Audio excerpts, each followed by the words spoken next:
சாதாரண மக்கள் தொட்டு ஏ கிளாஸ் பீப்பிள் இல்ல எல்லா மக்களுக்குமே ரொம்ப பிடிச்சமான ஒருத்தருங்க. இவர் பாடுனா இங்கிலீஷ் வார்த்தை கூட நல்லா இருக்குங்க. தமிழ் பாட்டுக்கு இது கூட கேட்கலாம் போல அப்படின்னு தோண வைக்கக்கூடிய மாதிரியான விஷயங்கள தொடர்ந்து பண்ணிட்டு இருக்கிறாங்க. தமிழ் பாடல்களுக்கு ஆங்கில வரிகள போட்டு, அதுக்கு ஒரு மியூசிக் அமைச்சு, காமெடியோட கலந்து பல ரசத்தையும் குடுத்துட்டு இருக்கக்கூடிய அலெக்சாண்டர் பாபு அண்ணா அவர்களை அன்போடு மேடைக்கு அழைக்கின்றோம். இந்த குதும்பி நாவலை பத்தி ஒரு சில வார்த்தைகள் பேசுமாறு. அனைவருக்கும் இனிய மாலை வணக்கங்கள். இது நிச்சயமா ஒரு புதுமையான ஒரு நிகழ்வு தான். திரைப்படத்துக்கு வந்து இசை வெளியீடு நெறைய கேள்விப்பட்டிருக்கோம். இது கதை வெளியீடு. அந்த மாரி நம்ம டைரக்டர் வந்து கதை படிக்கிறவன் படிச்சுக்க அப்படின்னு சொல்லி கெத்தா ரிலீஸ் பண்ண ஒரு ஃபங்க்ஷன் வச்சிருக்காரு. இது வந்து ரொம்ப இமோஷனலா ஒரு ஸ்பெஷல் டே இன்னைக்கு. எனக்கு வந்து ஒரு இமோஷனலா வேற லெவல்லயும் இந்த ஈவ்னிங் வந்து ஒரு கனெக்ட் ஆகுது. ஏன்னா 20 வருஷம் முன்னாடி நான் இயக்குனர சந்திச்சிருக்கேன் நானு. இந்த சந்திப்பு அவருக்கு ஞாபகம் இல்ல. இத பத்தி பேசினாலே டக்குன்னு அடுத்த டாபிக் ஓடிருவாரு அவரு.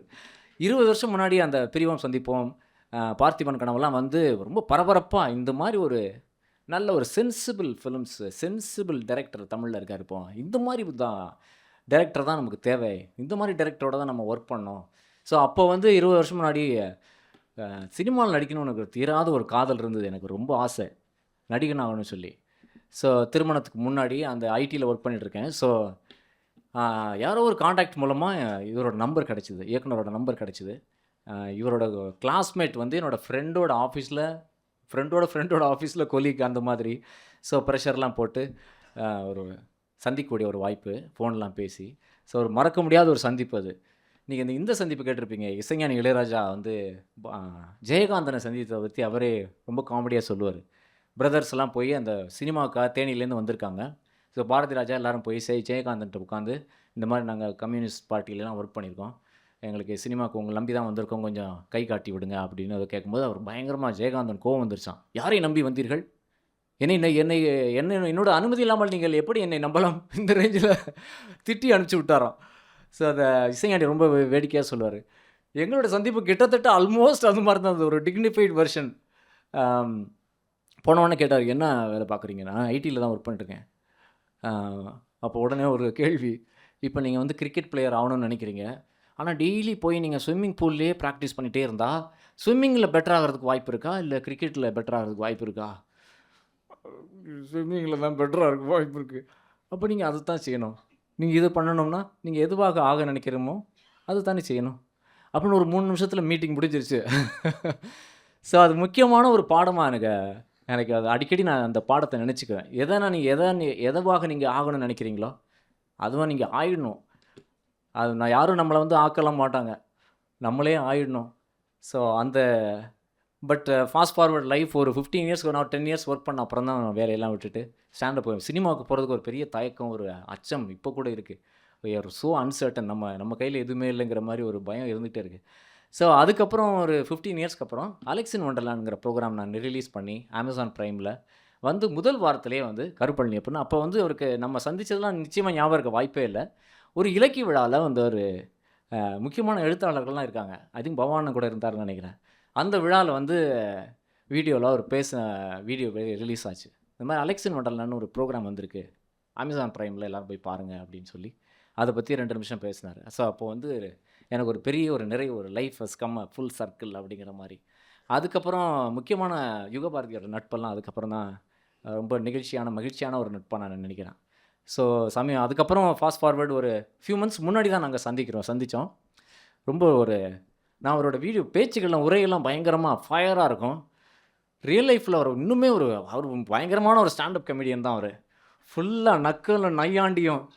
இவர் வந்தாருன்னா நாங்களாம் அவுட்டு.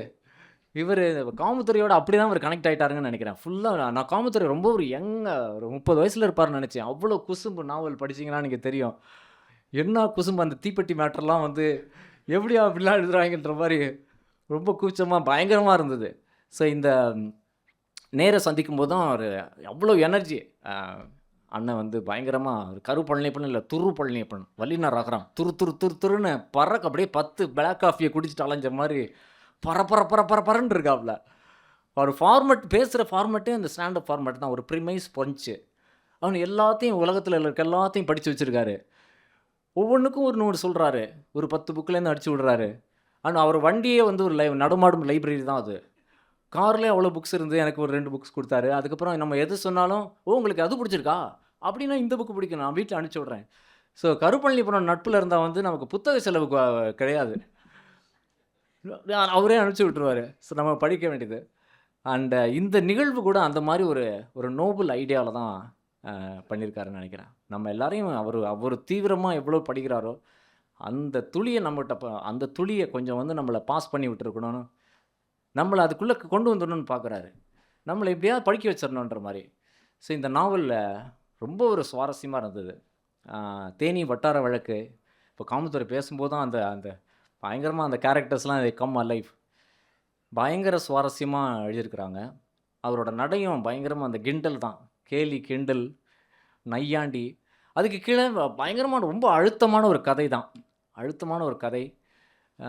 இப்போ தான் சொன்னாங்க எல்லாருமே, இதுக்கு அடிநாதமாக இருக்கிறது குடி. நான் வந்து குடி அப்போ பாதி நாவலில் நான் வந்து அண்ணனுக்கு ஃபோன் பண்ணி சொன்னேன், முடியல நானே டி அடிக்ஷன் சென்டர் போகணும் போல் இருக்கு, விடாமல் குடிக்கிறாங்க, ஒரு 2 பேஜ் குடிக்காம இருங்கடா, கொஞ்ச நேரம் இந்த சரவணனை கொஞ்சம் நேரம் வர விடுங்கன்னா இப்படி போகிறான் அப்படி வந்து குடிச்சிட்டு வந்துடுறான், இப்படி மாற்றி மாற்றி குடியாய் குடியிருந்து நீங்கள் டைட்டில் வச்சுருங்க அப்படின்னு சொன்னேன் நான். இந்த ரஜினிகாந்த் சொல்லுவார்ல, இந்த ரஜினிலாம் ஒன்றுமே இல்லைங்க, இப்போ நீங்கள் பார்க்குற ரஜினி ஒன்றுமே இல்லை, அந்த ஒரு பேட் ஹேபிட்னால this is what I am அப்படின்னு. இதை விட நான் பெரிய விஷயங்கள்லாம் பண்ணியிருப்பேன். ஸோ தமிழ்நாட்டை ரொம்ப ரெலவெண்ட்டான ஸ்டோரின்னு நான் நினைக்கிறேன். தமிழகத்தை ரொம்ப அழித்த ஒரு கலாச்சாரம் சொல்லி தான் இந்த குடி கலாச்சாரத்தை நம்ம பார்க்குறோம்.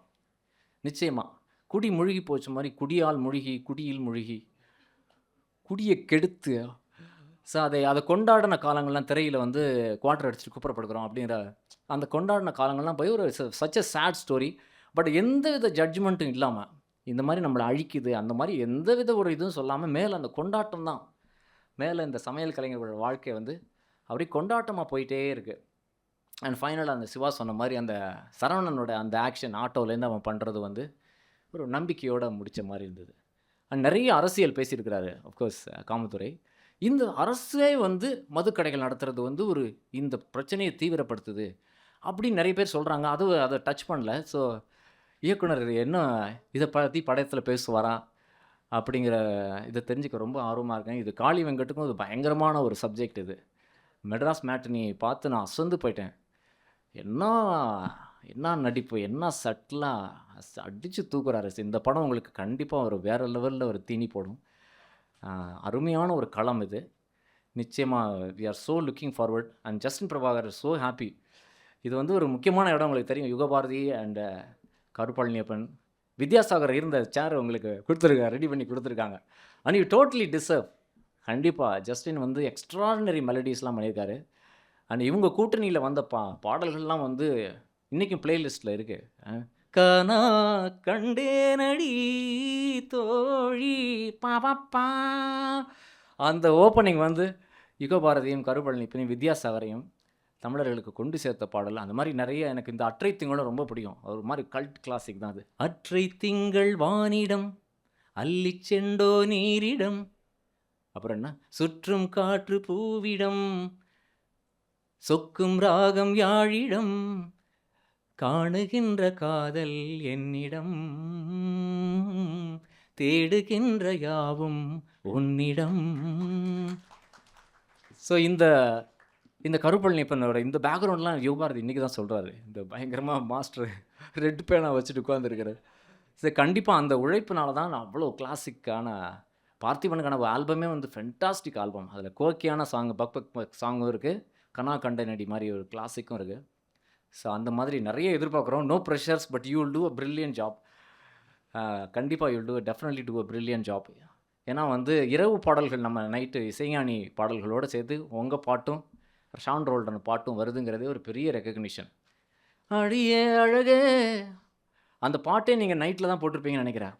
ரொம்ப ரெக்கார்ட் பண்ணும்போதே ஒரு ஷான் கத்தாதப்பா, இங்கே சவுண்ட் ப்ரூஃபிங்லாம் கிடையாது, மெதுவாக அடியே அழகே போதும். இது அழகே அடியே பேசாம 100 கூறுபாடா, அது இன்னும் கொஞ்சம் மெதுவா காதோட வார்த்தை வந்து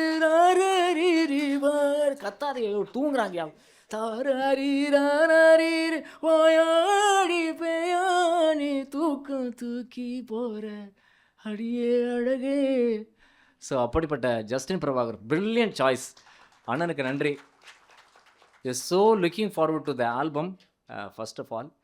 அண்ட் அதுக்கப்புறம் அஃப்கோர்ஸ் படம் ரொம்ப ஆவலாக இருக்கேன். காளி வெங்கட்டோட பெர்ஃபார்மன்ஸ் பார்க்குறதுக்கு ரொம்ப ஆர்வமாக இருக்குது. இந்த கதையும் படிச்சுட்டு இந்த படம் பார்க்குறது வந்து ரொம்ப டெஃபினெட்லி ரொம்ப க்யூரியஸாக நிறைய ஒரு லேர்னிங் ஆப்பர்ச்சுனிட்டியாக இருக்கும்னு நினைக்கிறேன், நடிக்கணும்னு நினைக்கிறவங்களுக்கு.